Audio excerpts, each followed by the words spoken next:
नमस्ते दोस्तों, audio book की इस खास प्रस्तुति में आपका स्वागत है। आज हम बात करने जा रहे हैं एक शानदार किताब गेट स्मार्ट के बारे में, जिसे लिखा है ब्रायन ट्रेसी ने। यह कहानी है सारांश की, जो एक साधारण इंसान था, एक छोटे से शहर में रहता था और उसकी जिंदगी उतनी ही सामान्य थी जितनी किसी भी आम व्यक्ति की होती है।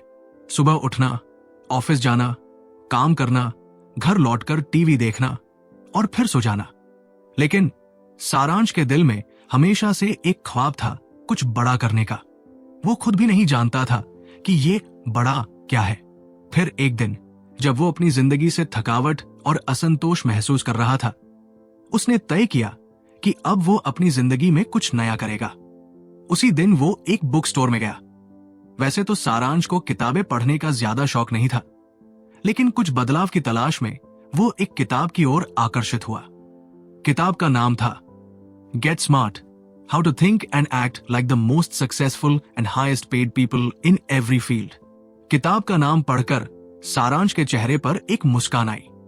उसने खुद से कहा, यार, अगर मैं इतना सफल और सबसे ज्यादा कमाने वालों में शामिल हो जाऊं तो लाइफ सेट हो जाएगी। बिना ज्यादा सोचे समझे उसने किताब खरीद ली। रात को जब सब सो गए, सारांश ने अपनी कुर्सी पर बैठकर किताब का पहला पन्ना खोला। पहले चैप्टर का टाइटल था अनलॉक योर ब्रेन्स पोटेंशियल। ये पढ़ते ही सारांश थोड़ा उत्साहित हुआ। उसने सोचा, चलो देखते हैं ये दिमाग की क्षमता आखिर है क्या। जैसे जैसे वो किताब पढ़ता गया, उसे समझ आया कि हमारा दिमाग एक ऐसा औजार है जिसे हम पूरी तरह इस्तेमाल ही नहीं करते। किताब में लिखा था कि ज्यादातर लोग अपनी मानसिक क्षमता का केवल एक छोटा सा हिस्सा ही इस्तेमाल करते हैं। ये पढ़ते ही सारांश के दिमाग में एक क्लिक हुआ। उसने खुद से सवाल किया, अगर मैं अपने दिमाग का पूरा पोटेंशियल इस्तेमाल करूं तो क्या मैं वो बड़ा कर सकता हूं जो मैं हमेशा से करना चाहता था। किताब में आगे लिखा था कि सबसे पहले आपको अपनी लिमिटिंग बिलीफ्स, यानी उन मानसिक सीमाओं को पहचानना और उन्हें दूर करना होगा जो आपको रोकती है। जैसे, मुझसे नहीं होगा, मैं इतना स्मार्ट नहीं हूं, मेरी किस्मत खराब है। यह पढ़कर सारांश को एहसास हुआ कि उसकी जिंदगी में भी ऐसे कई लिमिटिंग बिलीफ्स थे। उसने अपनी जिंदगी पर नजर डाली और पीछे के पलों को याद किया। स्कूल में जब एक टीचर ने कहा था, तुम्हारे मार्क्स हमेशा एवरेज रहेंगे, तुम कभी असाधारण नहीं बन सकते।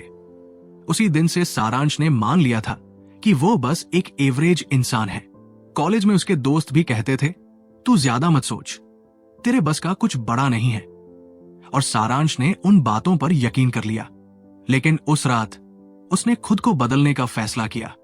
उसने एक कागज निकाला और अपनी लिमिटिंग बिलीफ्स को लिखना शुरू किया। मैं स्मार्ट नहीं हूं, मुझसे बड़ा काम नहीं होगा, मेरे पास साधन नहीं है, मेरी किस्मत खराब है। फिर उसने किताब का अगला पन्ना पढ़ा। वहां लिखा था, इन बिलीफ्स को चैलेंज करो, खुद से पूछो, क्या यह सच में सच है। सारांश ने सोचा, मैं स्मार्ट नहीं हूं। अगर मैं स्मार्ट नहीं होता तो मैं अपनी नौकरी में अब तक कैसे टिका रहता। उसने तुरंत लिखा, मैं स्मार्ट हूं, मुझे बस सही दिशा चाहिए। आगे की कहानी में सारांश अपने लिमिटिंग बिलीफ्स को कैसे चैलेंज करता है, अपनी सोच को बदलता है और जिंदगी में पहला कदम सफलता की ओर बढ़ाता है। ये जानने के लिए जुड़े रहिए। अगर आपको ये फ्री समरी अच्छी लगी हो तो हमारे चैनल को सब्सक्राइब करें और वीडियो को लाइक जरूर करें। डिनर के बाद जब सब सोने चले गए तो सारांश अपनी कुर्सी पर बैठा और किताब के अगले अध्याय को पढ़ने लगा। आज उसका ध्यान गोल ओरिएंटेड थिंकिंग पर गया। उसने सोचा, यार, ये गोल ओरिएंटेड थिंकिंग क्या है। पहला पैराग्राफ पढ़ते ही सारांश का दिमाग एकदम अलर्ट हो गया। किताब में लिखा था कि साफ और स्पष्ट लक्ष्यों को तय करना सफलता प्राप्त करने के लिए बेहद जरूरी है। सारांश ने ये लाइन 2 बार पढ़ी। उसने खुद से पूछा, क्या मेरी जिंदगी में कोई लक्ष्य है? और जवाब था नहीं। उसने गहरी सांस ली और सोचा, शायद यही मेरी सबसे बड़ी समस्या है। मेरी जिंदगी एक बिना नक्शे की यात्रा की तरह है। मैं बस आगे बढ़ रहा हूं, लेकिन मुझे पता ही नहीं कि जाना कहां है। किताब ने बताया कि लक्ष्यों को सिर्फ चाहना काफी नहीं है। मुझे अमीर बनना है या मुझे खुश रहना है, ये सब अस्पष्ट बातें हैं। असली लक्ष्य वही होते हैं जो स्पष्ट और विशिष्ट होते हैं। सारांश ने पहली बार सोचा कि उसकी सबसे बड़ी ख्वाहिश थी अपनी खुद की एक कंपनी शुरू करना, लेकिन यह ख्वाहिश अब तक सिर्फ एक सपना बनकर रह गई थी। किताब में अगला सबक था, लक्ष्यों को एक्शनेबल स्टेप्स में तोड़े। सारांश को समझ आया कि अपने सपने को लक्ष्य में बदलने के लिए उसे छोटे छोटे कदम उठाने होंगे। उसने अपनी नोटबुक निकाली और सबसे पहला कदम लिखा। 1. किस फील्ड में कंपनी खोलनी है यह तय करना। 2. उस फील्ड में मार्केट रिसर्च करना। 3. अपने स्किल्स को डेवलप करना। 4. एक बेसिक बिजनेस प्लान बनाना। 5. इनिशियल इन्वेस्टमेंट के लिए सेविंग्स शुरू करना। यह सब लिखते हुए सारांश को पहली बार लगा कि उसका सपना अचीवेबल है। पहले जो ख्वाहिश उसे बहुत दूर की लगती थी, अब उसे समझ आया कि यह बस छोटे छोटे कदमों का सवाल है। लिखे हुए लक्ष्यों की ताकत। सारांश ने सीखा कि लिखे हुए लक्ष्य आपके दिमाग में स्पष्टता लाते हैं और आपकी प्रेरणा को बढ़ाते हैं। उसने अपनी डायरी में अपने शॉर्ट टर्म, मिड टर्म और लॉन्ग टर्म गोल्स लिखे। शॉर्ट टर्म गोल, अगले 3 महीने में फील्ड तय करना और रिसर्च शुरू करना। मिड टर्म गोल, 6 महीने में एक बेसिक बिजनेस प्लान बनाना। लॉन्ग टर्म गोल, 2 साल में अपनी कंपनी लॉन्च करना। उसने अपने कैलेंडर में हर सोमवार को एक गोल रिव्यू डे के लिए रिमाइंडर सेट कर लिया। दैनिक प्रयास और कंसिस्टेंसी का महत्व। किताब ने सिखाया कि बड़े लक्ष्य तक पहुंचने के लिए नियमित और छोटे छोटे प्रयास जरूरी है। सारांश ने तय किया कि वो हर दिन 30 मिनट अपने लक्ष्य पर काम करेगा, चाहे वो मार्केट रिसर्च हो, बिजनेस प्लान के आइडियाज पर काम करना हो या अपनी प्रोग्रेस को रिव्यू करना हो। धीरे धीरे सारांश को महसूस हुआ कि उसकी जिंदगी में एक नई स्पष्टता आ रही है। वो अब हर काम को छोटे छोटे हिस्सों में तोड़कर देखता और उन्हें पूरा करता। विजुअलाइजेशन की ताकत। किताब ने एक और अनमोल सीख दी, अपने लक्ष्यों को विजुअलाइज करना। सारांश ने अपनी आंखें बंद की और खुद को अपनी ड्रीम कंपनी का सीईओ बनते हुए देखा। उसने खुद को बड़े ऑफिस में अपनी टीम के साथ काम करते हुए इमेजिन किया। इस विजुअलाइजेशन ने उसके भीतर ऊर्जा भर दी। उसने अपने लॉन्ग टर्म गोल्स का एक स्केच बनाया और उसे अपनी नोटबुक में बुकमार्क कर दिया ताकि वो इसे हर दिन देख सके। कंसिस्टेंसी और डेली एफर्ट। किताब ने सिखाया कि डेली एफर्ट से प्रोग्रेस स्थिर और टिकाऊ रहती है। सारांश ने एक रूटीन बनाया और हर दिन अपने लक्ष्य के लिए काम करने लगा। सारांश की जिंदगी अब पहले से कहीं ज्यादा उद्देश्यपूर्ण हो चुकी थी। उसका सफर अभी लंबा था, लेकिन उसने किताब के अगले अध्यायों से और भी नई चीजें सीखने का वादा किया। सारांश का गोल ओरिएंटेड माइंडसेट अब उसकी आदत बन चुका था, लेकिन उसे पता था कि सीखने का सफर अभी लंबा है। हर रात वो किताब का एक नया अध्याय पढ़ने के लिए उत्साहित रहता। उस दिन जब उसने किताब खोली तो अगला सबक था स्लो डाउन डिसीजन मेकिंग। दूसरा मौका, पार्टनरशिप ऑफर। कुछ दिनों बाद सारांश का एक पुराना दोस्त रोहन आया और उसे एक बिजनेस पार्टनरशिप का ऑफर दिया। रोहन ने कहा, सारांश, मैं एक नया बिजनेस शुरू करने वाला हूं, तुम्हारी मदद चाहिए। अगर तुम इन्वेस्ट करोगे तो हम इसे बड़ा बना सकते हैं। सारांश का दिल कर रहा था कि तुरंत हम कह दे। आखिरकार ये उसके दोस्त की बात थी, लेकिन फिर उसने 72 घंटे के नियम को याद किया।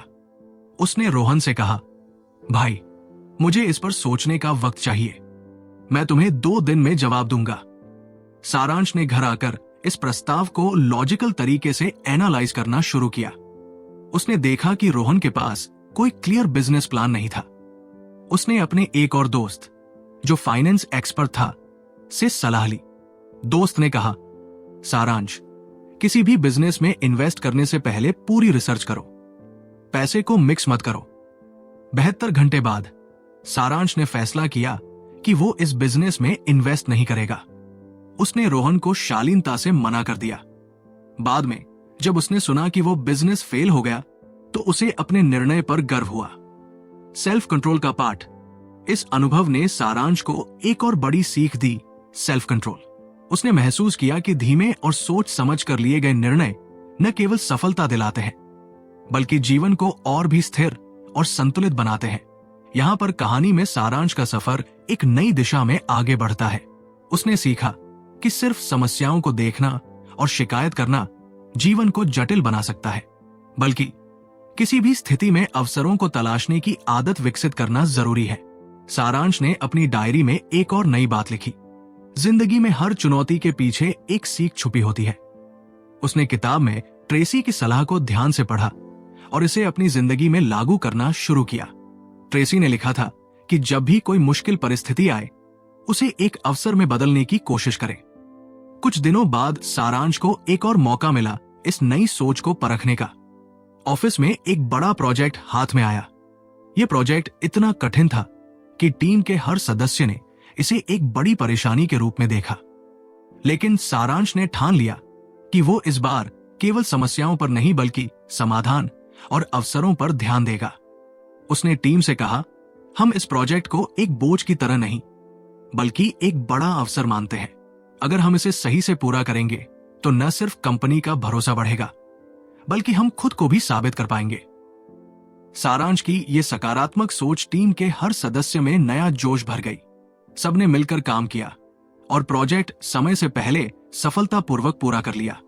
उस रात जब सारांश ने अपनी डायरी में लिखा तो उसमें यह बात साफ झलक रही थी कि उसने खुद को एक नए नजरिए से देखना शुरू कर दिया था। उसने लिखा, आज मैंने सीखा कि असली लीडर वही है जो मुश्किल हालात में भी उम्मीद बनाए रखे और दूसरों को प्रेरित करे। लेकिन जिंदगी में हर दिन एक जैसा नहीं होता। कुछ दिनों बाद सारांश को एक व्यक्तिगत चुनौती का सामना करना पड़ा। उसका एक दोस्त, जिसके साथ उसने पहले निवेश करने से मना कर दिया था, ने उसे ताना मारा, तुम्हारी ये सावधानी तुम्हें कभी बड़ा नहीं बनने देगी। पहले सारांश को यह बात चुभी, लेकिन उसने ट्रेसी की सीख को याद किया। नकारात्मक परिस्थितियों को एक नए नजरिए से देखो। उसने खुद से कहा, मैं जानता हूं कि मैंने जो निर्णय लिए हैं वो सोच समझ कर लिए हैं और अगर मेरा रास्ता धीमा है तो भी ये सुरक्षित और टिकाऊ है। इसके बाद एक और घटना घटी जिसने सारांश को ट्रेसी की सिखाई गई रीफ्रेम की कला को और बेहतर समझने का मौका दिया। एक दिन जिम में एक्सरसाइज करते हुए उसका पैर मुड़ गया। डॉक्टर ने उसे एक हफ्ते के लिए आराम करने को कहा। यह सुनकर सारांश को बहुत गुस्सा आया। उसने सोचा, अब मेरी पूरी दिनचर्या खराब हो गई। लेकिन फिर उसने ट्रेसी की बात याद की। उसने खुद से पूछा, इसमें सकारात्मक क्या हो सकता है? कुछ देर सोचने के बाद उसने महसूस किया कि ये आराम का समय उसे अपने पढ़ाई, मानसिक विकास और अन्य कामों पर ध्यान देने का मौका देगा। उसने अपनी डायरी में लिखा, हर परिस्थिति में कुछ अच्छा छुपा होता है, बस हमें उसे ढूंढने की आदत डालनी है। सारांश की ये सोच अब उसकी एक आदत बन गई थी। हर दिन वो अपनी डायरी में अपनी छोटी छोटी जीत और सकारात्मक अनुभव लिखने लगा, जैसे आज मैंने अपने कलीग की मदद की या आज मुझे अपने पसंदीदा खाने का आनंद मिला। धीरे धीरे सारांश की जिंदगी में एक बड़ा बदलाव आने लगा। वो अब हर चुनौती को एक अवसर के रूप में देखने लगा था। उसके फैसले पहले से ज्यादा ठोस और परिणाममूलक हो गए थे। अब सारांश को समझ आ गया था कि सकारात्मक सोच सिर्फ एक विचार नहीं बल्कि एक जीवन जीने का तरीका है। क्या आपने भी कभी किसी नकारात्मक परिस्थिति को सकारात्मक नजरिए से देखने की कोशिश की है? ट्रेसी की तरह क्या आप भी अपनी डायरी में रोज की 5 अच्छी चीजें लिख सकते हैं? हमें कमेंट में बताएं। कहानी अभी जारी है। अगले एपिसोड में हम जानेंगे कि सारांश ने किताब से और कौन से अमूल्य पाठ सीखे। सारांश ने ट्रेसी की किताब से सीखा कि मैकेनिकल थिंकिंग यानी बिना सोचे समझे ऑटो पायलट पर जीने की आदत को तोड़ना कितना जरूरी है। मैकेनिकल थिंकिंग का सामना। सारांश ने महसूस किया कि उसकी जिंदगी का एक बड़ा हिस्सा ऐसे ही चलता रहा था, रोज वही रूटीन बिना किसी बदलाव के। लेकिन ट्रेसी के शब्दों ने उसे झकझोर दिया, अगर आप नए तरीके नहीं आजमाएंगे तो आप पुराने परिणामों से आगे नहीं बढ़ पाएंगे। अगले दिन ऑफिस में उसने ये सिद्धांत लागू करने की ठानी। जब उसने देखा कि उसकी टीम पुराने तरीके से एक प्रोजेक्ट पर काम कर रही है तो उसने सवाल उठाया, क्या हम इस प्रक्रिया को और बेहतर नहीं बना सकते? शुरुआत में टीम को यह अजीब लगा। एक कलीग ने कहा, यह तरीका तो हमेशा से काम करता आया है, इसे बदलने की क्या जरूरत? लेकिन सारांश ने मुस्कुराते हुए कहा, यही तो समस्या है। हमेशा की तरह सोचने से हम हमेशा की तरह परिणाम ही पाएंगे। चलो कुछ नया सोचते हैं, नए समाधान की शुरुआत। सारांश ने टीम के साथ ब्रेनस्टॉर्मिंग शुरू की। धीरे धीरे सभी ने नए आइडियाज देना शुरू कर दिया। एक जूनियर कलीग ने एक ऐसा सुझाव दिया जिससे पूरी प्रक्रिया में लगने वाला समय आधा हो गया। यह सफलता सारांश के लिए एक बड़ा सबक थी। उसने महसूस किया कि मैकेनिकल थिंकिंग से बाहर निकलकर उसने टीम की सोच और परिणामों को नया आयाम दिया। पर्सनल लाइफ में भी बदलाव। ऑफिस में बदलाव लाने के बाद सारांश ने अपनी निजी जिंदगी पर भी नजर डाली। उसने पाया कि हर वीकेंड उसका रूटीन लगभग एक जैसा ही होता था। दोस्तों के साथ बाहर जाना या घर पर समय बिताना। उसने खुद से सवाल किया, मैंने आखिरी बार कुछ नया कब किया था? सारांश ने उस वीकेंड के लिए एक नई योजना बनाई। उसने YouTube पर एक कुकिंग चैनल देखा और एक नई रेसिपी ट्राई की। यह अनुभव उसके लिए ताजगी भरा था। उसने महसूस किया कि छोटे छोटे बदलाव उसकी जिंदगी में नई ऊर्जा और उत्साह भर सकते हैं। सीखने की नई ललक। कुछ दिनों बाद ऑफिस में एक सेमिनार हुआ। यह सेमिनार नई तकनीकों और कौशलों पर आधारित था। पहले सारांश को ऐसे सेमिनार बोरिंग लगते थे, लेकिन ट्रेसी की सीख को ध्यान में रखते हुए उसने तय किया कि वो इसमें हिस्सा लेगा। सेमिनार में एक स्पीकर ने AI और ऑटोमेशन के बारे में बात की। सारांश को समझ आया कि ये उसकी फील्ड में बड़ा बदलाव ला सकता है। उसने नोट्स बनाए और तय किया कि वो इस टेक्नोलॉजी के बारे में गहराई से सीखेगा। हर चीज पर सवाल उठाना। ट्रेसी की किताब में एक और अहम सीख थी, सामान्य लगने वाली हर चीज पर सवाल उठाएं। सारांश ने इस पर विचार किया। उसने ऑफिस के कल्चर को देखा। लंच के बाद सभी 15 मिनट गॉसिप में बिताते थे। उसने सोचा, क्या मैं इस समय को किसी प्रोडक्टिव चीज में लगा सकता हूं? इसके बाद सारांश ने इन 15 मिनटों को किताब पढ़ने और खुद को सुधारने में लगाना शुरू किया। मैकेनिकल थिंकिंग को हराने का असर। धीरे धीरे सारांश की सोच और जीवन शैली पूरी तरह बदल गई। उसने महसूस किया कि मैकेनिकल थिंकिंग से बाहर निकलकर उसने अपनी जिंदगी में नई ऊर्जा, उत्साह और रचनात्मकता को जगह दी है। अब सारांश का हर दिन एक नई चुनौती और अवसर की तरह लगता था। उसने ये सीखा कि जब हम हर चीज को नए नजरिए से देखना शुरू करते हैं, तभी असली बदलाव आता है। क्या आप भी अपनी दिनचर्या में मैकेनिकल थिंकिंग का सामना करते हैं? क्या आपने कभी खुद से पूछा है कि आपकी जिंदगी में ऐसी कौन सी चीजें हैं जो आप बिना सोचे समझे करते आ रहे हैं? ट्रेसी की तरह क्या आप भी अपने रूटीन को चुनौती देने और कुछ नया करने के लिए तैयार हैं? अगर आपको यह कहानी प्रेरणादायक लगी हो तो इसे लाइक करें, शेयर करें और हमारे चैनल को सब्सक्राइब करना न भूलें। अगले एपिसोड में जानेंगे सारांश की कहानी का अगला हिस्सा, जहां वो नए अवसरों को पहचानने का सबक सीखता है। धन्यवाद। धीरे धीरे लोग उसकी आदत से इंस्पायर होने लगे। एक दिन उसकी टीम के एक मेंबर ने कहा, सारांश, तुम लंच के बाद जो किताबें पढ़ते हो उससे तुम्हें क्या फायदा होता है? सारांश ने मुस्कुराते हुए कहा, मुझे लगता है कि ये मेरे मैकेनिकल सोचने के तरीके को तोड़ता है। जब मैं कुछ नया सीखता हूं तो मेरी क्रिएटिविटी और बढ़ती है। उसकी ये आदत धीरे धीरे कॉन्टेजियस हो गई। उसकी टीम के 2 और मेंबर्स ने भी लंच के बाद किताबें पढ़नी शुरू कर दी। कुछ हफ्तों बाद सारांश के पास एक नया प्रोजेक्ट आया। वो प्रोजेक्ट काफी चैलेंजिंग था और सारांश ने डिसाइड किया कि इस बार वो पुराने तरीकों पर निर्भर नहीं करेगा। उसने नए तरीके आजमाए और प्रोजेक्ट को एक इनोवेटिव अप्रोच से कंप्लीट किया। क्लाइंट ने इस काम की जमकर तारीफ की। सारांश को अब ट्रेसी की बातों का असली मतलब समझ आ रहा था। मैकेनिकल थिंकिंग को अवॉइड करना सिर्फ आपका काम बेहतर नहीं बनाता, बल्कि आपकी जिंदगी को भी नए आइडियाज और एक्साइटमेंट से भर देता है। उसने अपनी डायरी में लिखा, आज मैंने सीखा कि सोचने का नया तरीका अपनाना मुश्किल लग सकता है, लेकिन यही आपको बाकी सबसे अलग बनाता है। मैकेनिकल थिंकर बने रहना आसान है, लेकिन इनोवेटिव थिंकर बनना ही असली सक्सेस है। उसकी जिंदगी अब ऑटो पायलट से बाहर आ चुकी थी। वो हर दिन खुद से सवाल पूछता था, आज मैंने ऐसा क्या नया किया जिससे मैं मैकेनिकल सोच से बाहर आ पाया? लेकिन ये सफर अभी खत्म नहीं हुआ था। किताब के अगले लेसन्स उसे और भी नए इंसाइट्स देने वाले थे। सारांश ने किताब का आखिरी पन्ना पलटा। अब तक उसने गेट स्मार्ट से कई अनमोल सबक सीख लिए थे। अपने दिमाग की पूरी क्षमता को अनलॉक करना, गोल ओरिएंटेड रहना, सोच समझकर फैसले लेना, पॉजिटिविटी को अपनाना और मैकेनिकल थिंकिंग से बचना। हर लेसन ने उसकी जिंदगी में एक नया रंग भरा था, लेकिन उसे लगा कि कहानी अभी अधूरी है। आखिरी लेसन पर लिखा था, सफलता की यात्रा गंतव्य स्थान तक पहुंचने के बारे में नहीं है, बल्कि लगातार सीखने और स्व सुधार के बारे में है। ये लाइन पढ़ते ही सारांश को एहसास हुआ कि असली सफलता कोई मंजिल नहीं, बल्कि वो सफर है जिसमें आप हर दिन खुद को बेहतर बनाते। उसने अपनी डायरी के पिछले पन्ने पलटे। हर लेसन के नीचे उसने कुछ ना कुछ लिखा था, अपने गोल्स, अपने अनुभव और वह चीजें जो उसने सीखी थी। अब वो पन्ने उसके लिए किसी खजाने से कम नहीं थे।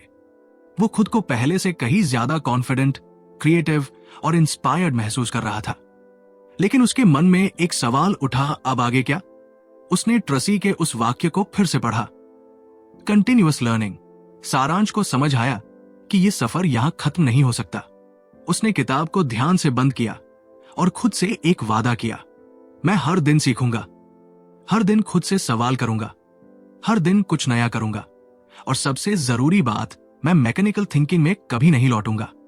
उसने अपने गोल्स को अपडेट किया और उसमें एक नया गोल जोड़ा, हर महीने एक नई किताब पढ़नी है, हर दिन एक नई चीज पर काम करना है। कुछ हफ्तों बाद ऑफिस में उसकी मेहनत और क्रिएटिविटी के लिए उसे प्रमोशन मिला। लेकिन सारांश को खुशी केवल प्रमोशन की वजह से नहीं हुई, बल्कि इसलिए हुई क्योंकि वह जानता था कि उसने खुद को बदलने का जो सफर शुरू किया था वही उसकी असली जीत थी। उस रात जब वो घर लौटा तो उसने ट्रेसी की किताब को एक आखिरी बार देखा और मुस्कुराया।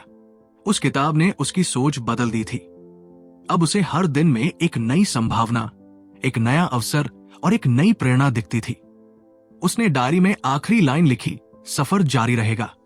तो फ्रेंड्स, ये थी हमारी आज की बुक समरी। आपको कैसी लगी कमेंट करके जरूर बताएं, और धन्यवाद आपका समरी एंड तक सुनने के लिए।